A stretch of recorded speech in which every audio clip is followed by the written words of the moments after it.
भैया मॉड्यूल करना चाहिए या फिर जेडब्ल्यू के पीवाईक्यूज। जिसने भी सवाल पूछा है बहुत ही अच्छा सवाल है एंड ये सवाल मोस्टली हर जेडब्ल्यू एस्पिरेंट के मन में कहीं ना कहीं आता ही है। अगर तुमने इस क्वेश्चन का जवाब सही जान लिया तो तुम जेडब्ल्यू मेंस हो या फिर एडवांस दोनों में टॉप 1000 रैंक निकाल सकते हो। मैंने भी अपनी जे की प्रिपरेशन में ये गलती की थी जिस वजह से मुझे काफी प्रॉब्लम आई है। ये गलती तुम ना करो तो इस वीडियो को एंड तक देख लेना और वीडियो पसंद आए डिसलाइक कर देना या रिपोर्ट कर देना। सो आज की वीडियो स्टार्ट करते हैं।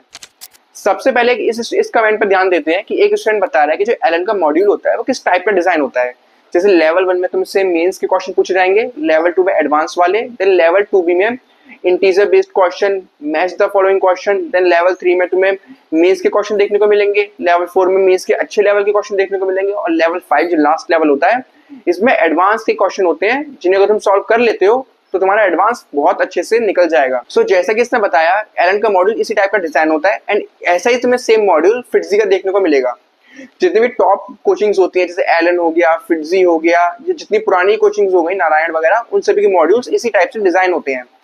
और जो इनके डिजाइन करने वाले प्रोफेसर्स होते हैं उनके पास इतना एक्सपीरियंस होता है कि उन्हें पता होता है कौन से क्वेश्चन को कहाँ पिक करना है और कहाँ पर ड्रॉप करना है।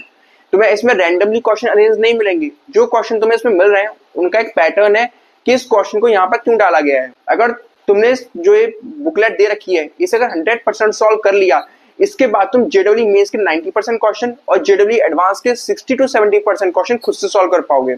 सो ये खास बात होती है इन मॉड्यूल्स की कि क्यों क्लास 11th में, क्लास 12th में सभी प्रोफेसर्स तुम्हारे कोचिंग वाले कहते हैं कि इन मॉड्यूल्स को क्यों सॉल्व करना चाहिए। बट अगर हम रियलिटी की तरफ आ जाते हैं तो तुम्हारे पास अब लास्ट 6 मंथ में जो स्टूडेंट्स 2026 की तैयारी कर रहे हैं मेंस की, उनके पास अब इतना टाइम नहीं है कि वो अपने सबसे पहले लेक्चर्स देखेंगे, उनके नोट्स बनाएंगे, देन एनसीईआरटी भी पढ़नी होती है, देन उसे याद भी करना है। तुम जेडब्ल्यू के मॉड्यूल्स भी लगा लोगे, पीवाईक्यूज भी कर लोगे, मेंस के भी, एडवांस के भी। अगर तुम ऐसा करते हो तो तुम्हें एक चैप्टर कंप्लीट करने में कम से कम 15 दिन लग जाएंगे और इस हिसाब से तुम एक महीने में 2 चैप्टर और तुम्हारे पास 3 सब्जेक्ट्स हैं जिसमें हर सब्जेक्ट में टोटल 20 चैप्टर तुम्हें देखने को मिलेंगे। चाहे फिजिक्स हो, चाहे केमिस्ट्री हो, चाहे मैथ हो, तीनों में ही तुम्हें 20-20 चैप्टर देखने को मिलेंगे। और तुम अगर इस स्पीड से करते हो तो लास्ट तुम जो जनवरी में तुम्हारा फर्स्ट अटेम्प्ट होगा, तुम यहाँ तक 50% कोर्स भी कंप्लीट नहीं कर पाओगे। कोर्स कंप्लीट करने की बात ही नहीं है, तुम्हें लास्ट का जो नवंबर-दिसंबर का टाइम होता है जहाँ तुम्हें मॉक टेस्ट देने चाहिए, तुम अगर इसमें अपना कोर्स कंप्लीट करते रह जाओगे तो जेडब्ल्यू मेंस के फर्स्ट अटेम्प्ट में तुम्हारी रैंक नहीं आने वाली है।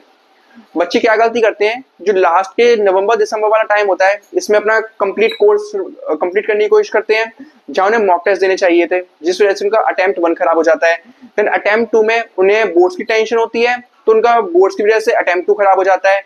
देन अटेम्प्ट 2 के बाद एडवांस का टाइम आ जाता है जिसमें होता है 1 महीने का टाइम और 1 महीने में एडवांस नहीं निकलता है, जिसकी बात मैंने इस वाली वीडियो में की थी। इस वाली वीडियो में मुझे बहुत सारे स्टूडेंट्स ने कमेंट किया था कि भैया आप गलत बता रहे हो, ऐसा नहीं होता है कि 1 महीने में हम तो रैंक निकाल लेंगे, हम मोटिवेट हो जाएंगे, हम रैंक हमसे अच्छी रैंक आ जाएगी, आप गलत बता रहे हो। बट द रियलिटी यही है कि 1 महीने में एडवांस नहीं निकलता है। अभी तुम्हारे पास जितना टाइम है अगस्त से लेकर जनवरी तक, ये 6 महीने तुम्हारे लिए बहुत ज्यादा कीमती है। इसमें अगर तुम स्ट्रेटजी वाइज अपनी प्रैक्टिस करते हो, रिवीजन करते हो, क्वेश्चन प्रैक्टिस करते हो तो तुम अभी जेडब्ल्यू मेंस के फर्स्ट अटेम्प्ट में ही टॉप 1000 रैंक निकाल सकते हो। और इसके लिए तुम्हें अपनी क्वेश्चन प्रैक्टिस जो स्ट्रेटजी होती है बदलनी पड़ेगी। वो स्ट्रेटजी क्या है इसके बारे में बात कर लेते हैं। तुम्हें सबसे पहले अब अपने जो नोट्स तुम रिवाइज कर रहे हो, वीडियो लेक्चर देख रहे हो, वो याद करने का तुरंत जेडब्ल्यू मेंस के पीवाईक्यूज पे जंप करना है। तुम्हारे पास अब इतना टाइम नहीं है कि तुम अपने मॉड्यूल लगाओगे, तुम्हारे पास 15 दिन नहीं है एक चैप्टर कंप्लीट करने के लिए। अब तुम्हारा टाइम है जेडब्ल्यू मेंस के पीवाईक्यूज कंप्लीट करना। चैप्टर कंप्लीट किया, जेडब्ल्यू मेंस के पीवाईक्यूज पर आ जाओ। हो सकता है तुमसे शुरुआत के 10 से 15 क्वेश्चन सॉल्व ना हो पाए, कोई प्रॉब्लम की बात नहीं है। गूगल पर तुम्हें इसका सॉल्यूशंस मिल जाएंगे या फिर यूट्यूब पर मिल जाएंगे, कहीं से भी वीडियो लेक्चर्स देखो और अपने सबसे पहला काम है तुम्हारा इन जेडब्ल्यू मेंस के पीवाईक्यूज को कंप्लीट करो। अगर तुमने एक बार शुरुआत के 10 से 15 क्वेश्चन कंप्लीट कर लिए तुम उसके नेक्स्ट जितने क्वेश्चन होंगे देखना खुद ऑटोमेटिकली सॉल्व कर पाओगे। जेडब्ल्यू मेंस का पैटर्न इस टाइप का होता है कि तुम्हें अगर समझ में आ गया है ना क्वेश्चन तुम्हें किस टाइप का तुमसे पूछा जा रहा है और तुमने उसकी ट्रिक जान ली, तुम इजीली क्वेश्चन मेंस के अटेम्प्ट कर पाओगे। मेंस कोई बहुत बड़ी बात नहीं है। अगर हम फिजिक्स की बात करते हैं तो फिजिक्स में 70 to 80% question directly formula based आते हैं, बट उस फॉर्मुले को कैसे क्वेश्चन में अप्लाई करना है स्टूडेंट्स को ये नहीं पता होता है। अगर हम मैथमेटिक्स की बात करते हैं तो हाँ, मैथमेटिक्स का जो लेवल होता है वो आने वाले टाइम में बहुत अच्छा हो चुका है। और हम लास्ट 2020 की बात करते हैं तो उससे पहले कि तुम मैथमेटिक्स के पीवाईक्यूज देखोगे वो बिल्कुल अलग है, और जब 2022, 23, 24, 25 और 26 में पूछे जाने वाले हैं इनका लेवल अब बिल्कुल ही अलग हो चुका है। तुम्हें मेंस से काफी अच्छे लेवल की क्वेश्चन प्रैक्टिस करनी पड़ेगी तभी तुम मैथमेटिक्स निकाल पाओगे। और हम केमिस्ट्री की बात करते हैं, इनऑर्गेनिक केमिस्ट्री और ऑर्गेनिक केमिस्ट्री ज्यादा पूछी जाती है और फिजिकल का वेटेज जेडब्ल्यू मेंस में अब थोड़ा कम हो चुका है।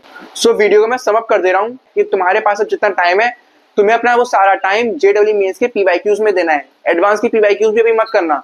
एक बार तुमने जेडब्ल्यू मेंस के सारे पीवाईक्यूज कंप्लीट कर दिए 2010 से लेकर 2025 तक के, इतना अगर तुम कर लेते हो तो ही उसके बाद चाहे तुम जेडब्ल्यू मेंस के अच्छे लेवल के पीवाईक्यूज करना अपनी मॉड्यूल से, या फिर कोई एक्स्ट्रा रेफरेंस बुक सॉल्व करना, कुछ भी करना, बट सबसे पहला तुम्हारा टारगेट होना चाहिए जेडब्ल्यू मेंस के पीवाईक्यूज। अगर तुम पीवाईक्यूज कंप्लीट नहीं कर रहे हो तो तुम कुछ भी कर लेना, कितनी एक्स्ट्रा बुक सॉल्व कर लेना, कितनी बेहतरीन टीचर से पढ़ लेना, तुम्हारे जेडब्ल्यू मेंस में रैंक नहीं निकलने वाली है। एज अ जेडब्ल्यू एस्पिरेंट तुम्हें ऐसा लग रहा होगा कि मैं तुम्हें गलत बता रहा हूँ, पर रियलिटी यही रहने वाली है कि तुम्हारी जेडब्ल्यू मेंस के अगर तुम पीवाईक्यूज नहीं करते हो तुम्हारी रैंक नहीं निकलने वाली है। जो मैं बता रहा हूँ चाहे से अपने प्रोफेसर को भी वीडियो दिखा देना, वो भी यही कहने वाले हैं तुमसे जो मैं इस वीडियो में कह रहा हूँ। अगर कोई क्लास 11th का स्टूडेंट ये वीडियो देख रहा है जो 2027 में अपना एग्जाम देने वाला है, तो वो स्टूडेंट्स अभी मॉड्यूल कर सकते हैं क्योंकि वो क्लास 11th में उनके पास अभी टाइम है कि वो खुद की अगर कोई गलती उन्होंने कर दी है, मॉड्यूल वो सॉल्व नहीं कर रहे हैं, उनका बैकलॉग है, तो उनके पास अभी टाइम है, वो क्लियर कर सकते हैं ये सब। बट अगर तुम्हारा टाइम 2026 में होने वाला है, तुम्हारे पास 6 महीने है, तो तुम्हारा सबसे पहला टारगेट जेडब्ल्यू मेंस के पीवाईक्यूज ही होना चाहिए और तुम्हें कुछ नहीं करना है। सो आज की वीडियो में इतना ही कह सकता था कि तुम्हें क्या करना चाहिए क्या नहीं करना चाहिए। अभी वीडियो चाहे तुम्हें पसंद आती है या फिर नहीं आती है, बट रियलिटी यही रहने वाली है कि तुम्हें अपने पीवाईक्यूज पर ही ध्यान देना चाहिए। सो मिलते हैं किसी और वीडियो में। अगर कोई डाउट आता है कमेंट सेक्शन में पूछ सकते हो, और ऐसी और इन्फॉर्मेटिव वीडियोस चाहिए हो तो इस चैनल को सब्सक्राइब कर लेना। और हाँ, इस चैनल पे तुम्हें कभी भी फेक मोटिवेशन नहीं दी जाएगी कि तुम लास्ट 1 महीने में कुछ भी कर लोगे। जो रियलिटी है वो रियलिटी ही रहने वाली है। और अगर वीडियो एंड तक देखी हो तो कमेंट्स में फुल वीडियो लिख देना।